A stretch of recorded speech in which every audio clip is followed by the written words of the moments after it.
बिस्मिल्लाहिर्रहमानिर्रहीम। पीरा में सार्जेंट का एग्ज़ाम हुआ है आज 19/4/2026 को। तो इसके कुछ सवाल अब तक आए हैं हमारे पास, आप तक पहुंचाने की कोशिश करते हैं। अब अपनी मार्किंग कर सकते हैं, नेगेटिव मार्किंग होगी इसमें, पीपीएससी ने एग्ज़ाम दिया है। ठीक है, पहला क्वेश्चन था हमारे पास किम जोंग उन के हवाले से। किम जोंग उन जो है लीडर है कौन से कंट्री का? नॉर्थ कोरिया, जिसे हम शुमाली कोरिया कहते हैं। वो बर्गर टाइप मोटा सा जो है ना, आपको पता है, आके बैठता है और वो एक दिन उसने आके कहा कि जी आज मेरे मुल्क में कोई नहीं आ सकेगा। ठीक है, कभी वो मिसाइल छोड़ देता है अमेरिका के ऊपर से, कभी अमेरिका के जज़ायर के ऊपर से, कभी जापान के ऊपर से, कभी साउथ कोरिया के ऊपर से, तो अक्सर न्यूज़ में रहता है। तो उसके हवाले से ये सवाल था। एआई का पूछा गया था, आर्टिफिशियल इंटेलिजेंस। इसका मतलब होता है जब भी आप गूगल पे कोई चीज़ आप सर्च करते हैं, एआई मोड होता है, आर्टिफिशियल इंटेलिजेंस मोड का ऑप्शन वगैरह मौजूद होते हैं, वहाँ से आप देख सकते हैं। अब्दुल्ला बिन उबई के बारे में पूछा गया था, वो कौन था जी? रईसुल मुनाफिकीन उसका लक़ब था। नबी पाक ने उसे कहा था मुनाफिकों का सरदार, लीडर ऑफ हाइपोक्रेट्स। मदीना में था ये, मदीना में। सनम ऑफ विर्क पूछा हुआ था। विर्क का मतलब तबाही होता है, बर्बादी होती है। ठीक है, रियून का मतलब भी तबाही और बर्बादी होती है। F5 की के बारे में पूछा गया था, ये किस लिए यूज़ होती है? ये स्लाइड शो के लिए यूज़ किया जाता है इसे। ठीक है, स्लाइड शो मतलब आप के पास 5-7 स्लाइड हैं, आप वो दिखाना चाहते हैं, चलाना चाहते हैं।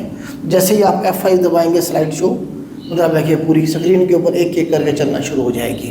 तो फ्राम द बिगिनिंग या फ्राम द फर्स्ट स्लाइड कहे तो F5 हम यूज़ करेंगे। उसके लिए हज़रत यूसुफ अलैहिस्सलाम के हवाले से पूछा गया था। वो हज़रत याकूब अलैहिस्सलाम के बेटे थे, 12 बेटे थे ना याकूब अलैहिस्सलाम के। ठीक है, एक जो है आप देखें कि उसमें से यहूदा था, वहाँ से यहूदी चले। दूसरी साइड से जो है ना जी, आप देखें कि हज़रत याकूब की औलाद में हज़रत यूसुफ और हज़रत बिन्यामीन, ये दोनों एक वालदा से थे, 10 दूसरी वालदा से थे। ठीक है, इन्हीं का टाइटल था बनी इसराइल, हज़रत याकूब अलैहिस्सलाम का। अडोल्फ अड्डी के बारे में पूछा गया था, ये कौन से ब्रांड का फाउंडर है? एडिडास का फाउंडर है ये, एडिडास। इनका पूरा नाम है अडोल्फ एडी डेसलर। तो इसने अडोल्फ का एडी लिया, डेसलर का डीएस लिया, यहाँ से इसने एडिडास के नाम से अपना ब्रांड बनाया। ठीक है, तो एडिडास ये बेसिकली जर्मन ब्रांड है, स्पोर्ट्स वेयर जो होती हैं उसके हवाले से। इसके अलावा भी इनके गारमेंट्स हैं स्पोर्ट्स के अलावा भी। तो ये पूमा का आपको पता है, आप कह लेंगे राइवल कह लें इसे, या ये दोनों भाई थे मेरे ख्याल से, ये आपस में इनके कोई इशू हुआ, उसने पूमा उसका है, दूसरे का ये है, इस तरह से इनकी कोई कहानी है। खैर, एडिडास जो है इसका जो फाउंडर है, नया सवाल था। तो अडोल्फ एडी डेसलर जर्मन है बेसिकली ये। इन्हें एक और क्वेश्चन था, बाकी तकरीबन वही हैं सारे के सारे, कोई नई बात नहीं है। MD कैट के बारे में पूछा गया था, medical and dental college admission test. इसका मतलब होता है जनरल आप यूज़ कर रहे होते हैं, जो FSC लोग करके आती हैं आगे बायोलॉजी के साथ, उन्होंने मेडिकल में एडमिशन लेना होता तो उससे पहले MD कैट का टेस्ट देती हैं, या E कैट होता है इंजीनियरिंग के लिए हुआ करता था, कभी अब नहीं होता मेरे ख्याल से। अकबर फोर्ट के बारे में पूछा गया था, वर्ल्ड हेरिटेज इसे कब डिक्लेयर किया गया? अच्छा, इसमें ना थोड़ी सी जो है ना कन्फ्यूजन है। तो अकबर फोर्ट था सवाल में या लाहौर फोर्ट था? लाहौर फोर्ट जो है किला लाहौर, ये अकबर ने ही बनवाया था, इसे 1981 में वर्ल्ड हेरिटेज डिक्लेयर किया गया। ठीक है, दूसरा अटक फोर्ट है, वो भी अकबर ने बनवाया था। ठीक है, इसी तरह से वहाँ पे आगरा फोर्ट है इंडिया में, वो भी अकबर ने बनवाया था। तो सवाल में देखिएगा कि क्या था एक्चुअली, तो आप ही बता सकते हैं। ये जो अकबर का जो अकबर फोर्ट, लाहौर फोर्ट को भी अकबर फोर्ट कहते हैं ना, किला लाहौर, ये तकरीबन कोई 1566 के अंदर इसने बनवाया था और 1981 में इसे वर्ल्ड हेरिटेज का हिस्सा करार दिया गया। आगे थोड़ा सा उसके हवाले से था, एक्ट के हवाले से कि EPO कौन जारी करता है? EPO इमरजेंसी प्रोबेशन ऑर्डर होता है। मतलब अगर इन्फोर्समेंट ऑफिसर गया है विजिट करने के लिए, कोई पब्लिक न्यूसेंस हो रही है, कोई इंक्रोचमेंट की हुई है, तो वो EPO जारी करेगा। उसी वक्त मतलब उस चीज़ को रोकने का एक ऑर्डर होता है। ठीक है, उसे हम कहेंगे कि जी EPO। तो ये EO इन्फोर्समेंट ऑफिसर जो है ये जारी कर सकता है। OTP, आपके मोबाइल पे भी OTP आते हैं, तो 1 टाइम पासवर्ड होता है वो। ठीक है, ये रिपीटेड सवाल है। इंचार्ज ऑफ इन्फोर्समेंट स्टेशन जो होगा उसका इंचार्ज SD होता है। ठीक है, जिस तरह से पुलिस का जो एक थाना होता है उसका इंचार्ज SHO होता है, तो यहाँ भी हमारे पास ऐसे इनके जो स्टेशन होंगे इन्फोर्समेंट स्टेशन, उसका जो हेड करेगा उसे लीड कौन करेगा? SDEO करेगा। Who maintain record in enforcement station, तो SDO जो है वो सारा रिकॉर्ड मेंटेन करेगा, वही रिस्पॉन्सिबल होगा। कंट्रोल प्लस एफ जो होता है फाइंड के लिए होता है आपके पास। जिस तरह अभी लिस्ट आई है इसकी, आएगी लिस्ट इसके रिजल्ट की, बहुत सारे नाम हैं, आपके नाम आप उसमें लिस्ट में से सर्च करना है। तो बजाय आप 1000 नाम सर्च करें, आप अपना नाम लिखेंगे कंट्रोल एफ करके, कहेगा फाइंड व्हाट, आप अपना नाम लिखेंगे और उसके बाद आपके नाम पे जहाँ जहाँ होगा वो हाईलाइट कर देगा। कंट्रोल जो एफ है वो बेसिकली फाइंड की क्या है, शॉर्टकट की है। आप किसी भी मतलब है कि पेज में से, PDF में से, डॉक्यूमेंट में से आप किसी भी स्पेसिफिक टेक्स्ट को या वर्ड को या फ्रेज को क्या करना हो, फाइंड अगर आपने करना हो, ढूंढना हो, तो आप क्या करते हैं, कंट्रोल प्लस एफ की शॉर्टकट की यूज़ करते हैं। DOS का पूछा गया था, डिस्क ऑपरेटिंग सिस्टम DOS, ठीक है, ऑपरेटिंग सिस्टम है। Pictures are saved as JPG और JPEG, joint picture expert group, ठीक है। इस फॉर्म में जो है पिक्चर्स को हम क्या करते हैं जी, सेव करते हैं। Last time online schooling date in Punjab, इसका भी इस तरह का सवाल था मेरे ख्याल से 31 मार्च 2026 को आखिरी बार जो है ना जी ऑनलाइन स्कूलिंग के हवाले से जो है नोटिफिकेशन हुआ था। तो ये सवाल की स्टेटमेंट एग्जैक्टली क्या थी और उसका आंसर क्या था, हमने हिंट दे दिया, यहाँ से आप देख सकते हैं। Kashmir was sold for 75 lakh रुपए का बेचा था अंग्रेज़ों ने किसे, गुलाब सिंह को। ख़रीदने वाला कौन था, गुलाब सिंह था। 1846 की बात है, पहले वो साल पूछता था। 1846 में किसी ने, गुलाब सिंह ने। तो इस तरह से ये सवाल कितने का ख़रीदा था, ये सारे सवाल बने हैं। अल्लामा इकबाल डे के हवाले से भी कोई सवाल था, तो 9 नवंबर को मनाया जाता है, ठीक है। इसमें नकरा और मारफा जो बेसिकली क्या है, इस नाउन की टाइप्स हैं, ठीक है, मारफा और नकरा। My aunt who lived in Karachi is a doctor corrected the grammatically. तो इसमें जो है ना ग्रामेटिकली मतलब है कि इसमें हमने मिस्टेक्स देखनी थी, कामा वगैरह की या उसकी।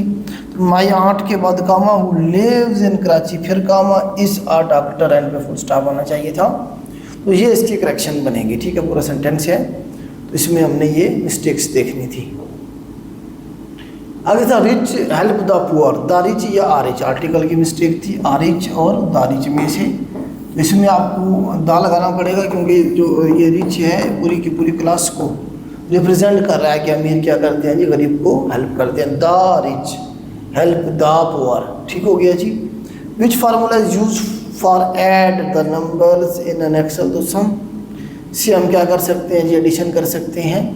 अकबर रिफॉर्म्स इन रिलीजन, तो अकबर ने जो मज़हब के अंदर रिफॉर्म्स की थी उसने उन्हें दीन इलाही का नाम दिया था। 1582 की ये बात है, 1582 के अंदर इसने दीन इलाही जारी किया था, ठीक है। डिवाइन फेथ, अल्लाह का जो मज़हब है, इसने कहा कि तुम सारे जो है ना मज़हब को छोड़ के दूर चले गए हो, मैं जो दीन है अल्लाह का तुम्हें वापस दे रहा हूँ, ये अल्लाह का दीन है, इस पर अमल करें।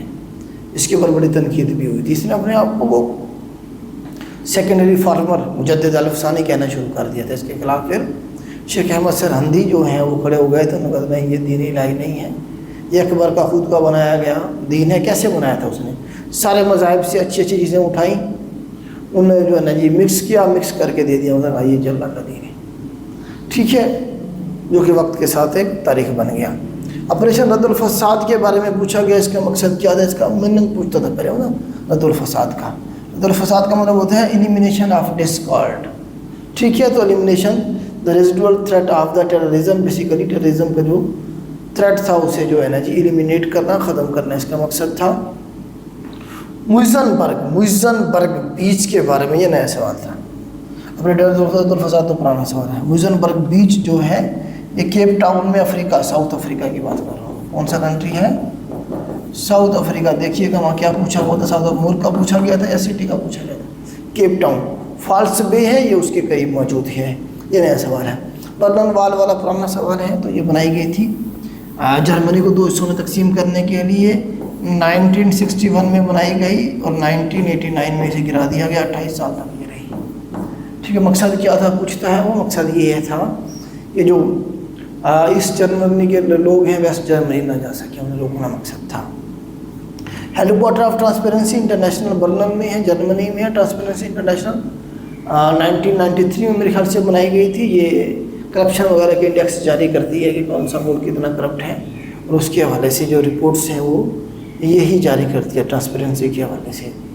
One of the youngest female aerospace engineer इन पाकिस्तान, तो अरूप आफरीदी हैं, 23 साल इनकी एज है जी। तो ये पाकिस्तान की यंगेस्ट एरोस्पेस मतलब हवा में जो जहाज़ वगैरह हैं या इस तरह की कोई भी चीज़ें हैं उसके हवाले से मतलब है कि या स्पेस की कोई चीज़ें हैं उसके हवाले से जो इंजीनियरिंग है उसमें यंगेस्ट जो है अरूब आफरीदी है, इनका रिकॉर्ड है। डिवेलिश का पूछा हुआ था सिनोनिम। डिवेलिश का मतलब भी तबाही और बर्बादी होती है, ठीक है। इसका वो सारा वो सिनोनिम दिए गए हैं, तबाही बर्बादी, डिमोनिक कर लें, विक्ट कर लें, स्टैनिक कर लें, फेंडिश, ये सारे क्या हैं इसके सिनोनिम हैं। एज ओल्ड एज हिल, ऐसा इतना पुराना जैसा कि पहाड़ कई सदियों से मौजूद है, मतलब बहुत पुरानी चीज़ की बात हो रही है। समथिंग इज एक्सट्रीमली ओल्ड, जो बहुत पुरानी हो, ancient and has existed for a very long time. आपको यही आइडिया होगा, एज ओल्ड एज हिल इडियम है। Antonym of make better, make better मतलब किसी चीज़ को बेहतर बनाने की कोशिश करना। तो इसका एंटोनिम क्या होगा, वर्स ख़राब करना, इम्पेयर या डैमेज हो जाएगा, ठीक है, मज़ीद इस चीज़ को ख़राब करना। BRT आपको पता है, BRT के जो पेशावर की जो ट्रांसपोर्ट मेट्रो बस थी उसका केस बना था BRT का। इसके बेसिकली मकसद क्या, बस रैपिड ट्रांजिट। BRT एब्रीवेशन है बस रैपिड ट्रांजिट का।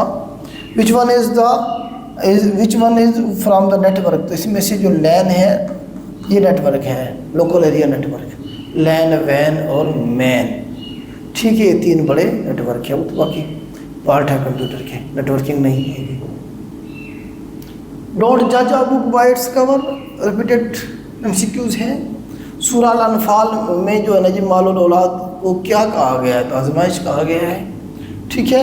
Commerce with internet, e commerce, इसे इंटरनेट ही होता है कॉमर्स का मतलब तिजारत करना, कारोबार करना।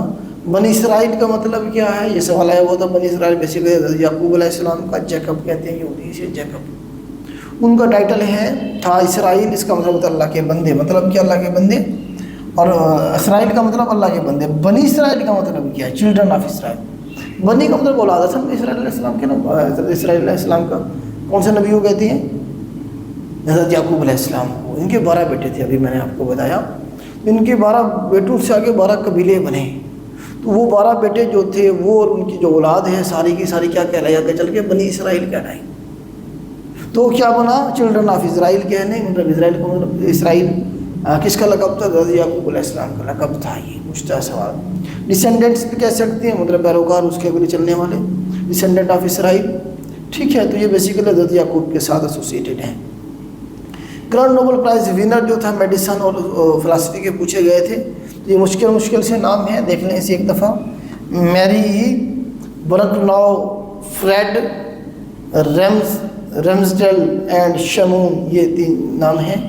एक्सप्लेनेशन और इंटरप्रिटेशन ऑफ कुरान, कुरान की एक्सप्लेनेशन या इंटरप्रिटेशन क्या कहलाती है, तफसीर कहलाती है। कुरान पाक की तफसीर उसे आसान अल्फाज में इंटरप्रेट करना, एक्सप्लेन करना, उसकी तफसीर कहलाता है।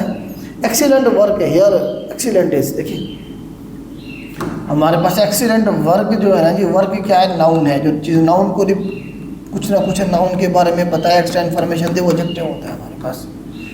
तो वर्क कौन सा है, एक्सीलेंट वर्क।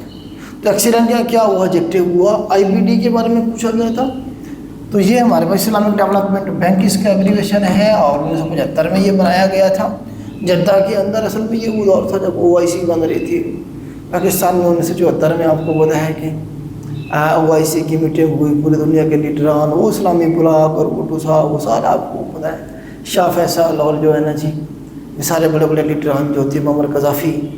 तो ये उस वक्त इस्लामिक डेवलपमेंट बैंक बनाया गया था। तो ये सारे जो लोग बनाने वाले थे सबको एक एक करके मार दिया गया था, ठीक है। 75 के अंदर ये डेवलपमेंट हुई थी। पीरा में जो बेनिफिशियरी एस्टेब्लिश फॉर, पीरा किसी लिए बनाई गई, वेलफेयर ऑफ सिटीजन, सिटीजन की वेलफेयर के लिए। अक्रॉस द पंजाब, पूरे पंजाब में ये काम करेगी। Punjab Pakistan by addressing key issues such as inflation, inflation मतलब महंगाई होता है, होल्डिंग मतलब जो पैसे मतलब आप ज़ख़ीरा अंदोज़ी जिसे हम कहते हैं, प्रॉफिट टर्निंग एंड इलीगल मतलब कोई भी पब्लिक न्यूसेंस हो रही है, किसी की ज़मीन पे कब्ज़ा हो गया हुआ है या गवर्नमेंट की ज़मीन पे कब्ज़ा हो गया, वो छुड़ाना है। प्रॉफिट ज़्यादा कमाया जा रहा है, मतलब कीमतें बढ़ा के महंगाई की हुई है, ठीक है, या होल्डिंग की हुई है, इस सारे को रोकने के लिए फोर्स बनाई गई है। इस further says that honesty is the best policy, change the indirect तो इसमें सिर्फ हम कॉमास की जगह पे दैट लगाएंगे, कॉमास की जगह पे क्या लगाएंगे, दैट लगाएंगे, बस यहीं पे कॉमास को ख़त्म करके दैट लगाएंगे, बाकी सारा वैसे ही आ जाएगा। क्यों? एक तो NST is the best policy, ये क्या है जी, एक यूनिवर्सल ट्रूथ है। यूनिवर्सल ट्रूथ के अंदर हम इसका टेंस चेंज नहीं करते। एनएसटी वाज नहीं कहेंगे कि माजी में थी अब नहीं, ऐसा नहीं होगा। माजी में भी एनएसटी बेस्ट पॉलिसी थी, आज भी है, फ्यूचर में भी रहेगी। ठीक है, तो ये जो हमारे पास यूनिवर्सल ट्रूथ होते हैं उसका टेंस चेंज नहीं करते। वैसे भी हमारे पास यहाँ सेज आ गया, टेंस वैसे भी चेंज नहीं करते। अगर ये सेंटेंस ना भी होता, कोई और सेंटेंस भी होता, सेज आया हुआ है, मतलब फ्यूचर हो हमारे पास इस क्लास में या हमारे पास प्रेजेंट हो, तो हम नेक्स्ट जो क्लास होती है उसका टेंस चेंज नहीं करते। ठीक है, नेक्स्ट हमारे पास है वाओ। वाओ के बाद ये साइन लगा हुआ है, देखिए ना, ये वाला साइन, ये साइन ऑफ एक्सक्लेमेशन होता है, हैरानी का साइन होता है। None of you, none of you में नन जो है हमारे पास ये सिंगुलर जो है ना जी, आप कह लें कि नाउन है तो इसके साथ जो है वर्ब भी सिंगुलर आएगा, सब्जेक्ट मतलब नाउन नहीं है हमारे पास। यू जो है प्रोनाउन है, वैसे तो ये सिंगुलर है हमारे पास, सिंगुलर के तौर पे यूज़ होगा नन। नन हमारे पास देखिए, नन, नन ऑफ यू, तो आप में से कोई भी नहीं डन योर वर्क, वर्क मतलब से काम नहीं किया। नन ऑफ यू, तो नन हमारे पास सिंगुलर क्या है जी, सब्जेक्ट है। सिंगुलर सब्जेक्ट के साथ वर्ब भी सिंगुलर आएगा, तो नन ऑफ यू हैज़। आप ये ना समझ जाएंगे यू के साथ हैज़ तो आ ही नहीं सकता, यू के साथ नहीं है, नन की वजह से हैज़ है। ठीक हो गया। Again breakfast is to lunch and lunch is to dinner. ठीक है, breakfast is to lunch and lunch is to dinner. ठीक है, मेरी मेज़ टूट गई, अच्छा या टूट गया, तो मेज़ टूट गई मुअन्नस के तौर पे इसे लिया जाता है मेज़ को। ठीक है, आगे हमारे पास मैथ है, वो कह रहा है जी एक क्लास है, 60 स्टूडेंट हैं, 18 उसमें फ़ीमेल हैं, बताएं जी कितने परसेंट फ़ीमेल हैं। 60 टोटल हैं, उसमें से 18 फीमेल हैं, बाकी कितने बचे। बल्कि ये करने की ज़रूरत भी नहीं है, आप फीमेल पे ही पूछा ना उसने, तो फीमेल की परसेंटेज, फीमेल की तादाद 18 divided by total 60 multiply by 100। सिफर के साथ सिफर चला गया, 3 और ये 5, 3 और ये 6, 18, 5 6 30% हमारे पास क्या है जी, फीमेल हैं। बस इसे सिंपलीफाई करना था। ठीक है, परसेंटेज बता दें ना फीमेल की, आसान से सवाल था। नीचे चलें, नीचे कह रहा है जी वो, if a car cover 19 kilometre with speed of 57 kilometre per hour, how much distance will it cover with speed of 110 kilometre per hour. इसमें हमारे पास फार्मूला होता है v is equal to D over T. Velocity बराबर होता है distance और time की। हमने क्या मालूम करना है यहाँ, इसमें पहले देखिए हमारे पास ये मौजूद है डिस्टेंस और ये मौजूद है वेलोसिटी, यहाँ से हम टाइम निकालेंगे। ठीक है, T is equal to D over V. Distance कितना है जी, 19 है, और वेलोसिटी कितनी है, 57 किलोमीटर। इसे करें सिंपलीफाई, कितना होता है जी, 3 आएगा, 1/3, 1/3। हाँ जी, 1/3 टाइम है, आवर्स में आएगा, आवर्स 1/3 घंटे। ठीक है, आगे अब आप जो ना जो निकालना है उसमें आप पुट कर दे दोबारा से। क्या करना है जी, वेलोसिटी बराबर होता है डिस्टेंस ओवर टाइम के। अब उसने क्या पूछा है, विल इट कवर के, हाउ मच डिस्टेंस, अब हमने डी मालूम करना है। Will it cover with speed, ये स्पीड दी गई है, टाइम को हमने निकाल लिया है, हमने क्या मालूम करना है, डी मालूम करना है। डी किसके बराबर होता है, वी क्रॉस टी के, वी तो जाकर मल्टीप्लाई हो गया। हाँ, वेलोसिटी कितनी है जो उसने बताई 110, और टी कितना है हमने निकाला 1/3। सिंपलीफाई कर आपका जवाब आ जाएगा 3 × 3 9, कितना बजा यहाँ पे 2 0 2 बजा ना 0, 20, 3 × 6 18 इशारिया 3 × 6 36.7, ये इसका जवाब आएगा बेटा। किलोमीटर डिस्टेंस है ना, 36.5 किलोमीटर जो है ना जी, ये डिस्टेंस कवर कर देगा अगर वो 110 किलोमीटर पर आवर की स्पीड से चले तो। एलसीएम पूछा गया, तो एलसीएम में आपको बताया 18 और 144 है। एलसीएम कैसे लेती हैं, फैक्टराइजेशन से हम क्या करते थे, सबसे जो मिनिमम नंबर है उससे मतलब 2 से 2 × 9 18, 2 × 7 14, 2 × 2 4, ठीक है। अब इसे मज़ीद किया जा सकता है 2 पे, लेकिन इसे मैं डायरेक्ट क्या करता हूँ 3 पे करता हूँ। 3 × 3 9, 3 × 2 6, 1 × 5 12, 3 × 4 12, फिर 3 पे करता हूँ 3 × 3, 3 × 8 24। तो ये जो एंड पे बचा हमारे पास ये सारा एलसीएम होता है, ठीक है। कितना बचेगा हमारे पास 8 × 3, 3 × 3 9, 9 × 2 18, 18 × 8 18 × 8, 8 × 8 64, 64 6 8 × 1 8, 8 और 8 और 6 14, 144 आएगा जी इसका जवाब। इसका जो जवाब आएगा वो 144 आएगा। इसे मज़ीद मल्टीप्लाई करके देख लेना, हो सकता है मुझसे कोई मिस्टेक हो गई मल्टीप्लिकेशन में। आगे चलते हैं जी। नेक्स्ट जो हमारे पास सवाल है, 8 men can do work in 9 days and how much work will be done by 6 men। तो मैंने आपको उसका मेथड समझाया था इस वाला, पर ये बेसिकली वो प्रोपोर्शन का सवाल बनता है। केवल का निशान लगाएंगे, मालूम क्या करना है, हाउ मच वर्क, ये मालूम करना है कितना वर्क है जी। पहले हमारे पास 8 men 9 days done by 6 men, मतलब 8 men do work in 9 days, how much time आना चाहिए, how much time be required to be done the same work by 6 men, इस तरह से होना चाहिए था ये। खैर चले, हमारे पास ये मैन है और वहाँ हमारे पास मैन है, तो यहाँ पे 9 है, रेशो x हो गया। 8 मैन है, वो एक काम को ख़त्म करते हैं 9 दिनों में। अगर मैन अब 6 हो जाए तो उसी काम को ख़त्म करने में 9 दिन लगेंगे या ज़्यादा दिन लगेंगे? ज़्यादा दिन लगेंगे। रिलेशन कौन सा है, एक चीज़ कम हुई दूसरी बड़ी इन्वर्स रिलेशन है, तो इन्वर्स में हम जगह बदल देते हैं। 1 मल्टीप्लाई करने से आपस में फिर आपका जवाब आ जाएगा। 6 multiply by x is equal to 8 multiply by 9, X की वैल्यू निकालनी है, 8 मल्टीप्लाई बाई 9 डिवाइडेड बाई 6, ठीक है। तो 3 दूने 6, 3 × 3 9, 2 × 2 2 4 8, 4 3 12, 12 आंसर आएगा जी। 12 दिनों के अंदर वो 6 बंदे उसी काम को कर लेंगे, ठीक है। स्टेटमेंट कुछ इस तरह से होगी, 12 इसका आंसर ठीक था। आगे चलते हैं। स्टेटमेंट में फ़र्क हो सकता है, बट हमें बच्चों ने सवाल भेजे हैं, हो सकता है उनके जो है ना स्टेटमेंट ठीक ना हो। अब ये दिया गया था, इसमें प्रोपोर्शन है, इन्हें आपस में मल्टीप्लाई कर दें, इन्हें आपस में कर दें, आपका जवाब आ जाएगा। तो ये 54 के करीब हमारे पास क्वेश्चन आई है, तो ये हमने आपके साथ शेयर कर दिए। इनमें से आप अपनी मार्किंग करना चाहें तो कर लेंगे। इसके अलावा बाकी जो सवाल हैं हम तक नहीं पहुँचे, आप लोग हमें कमेंट्स में हम तक पहुँचाएँ, हम उस पर अगेन वीडियो बना देंगे ताकि सबका फ़ायदा हो जाए। तो ये बड़ा पेपर था आज का, आज के लिए इतना ही। अल्लाह हाफ़िज़।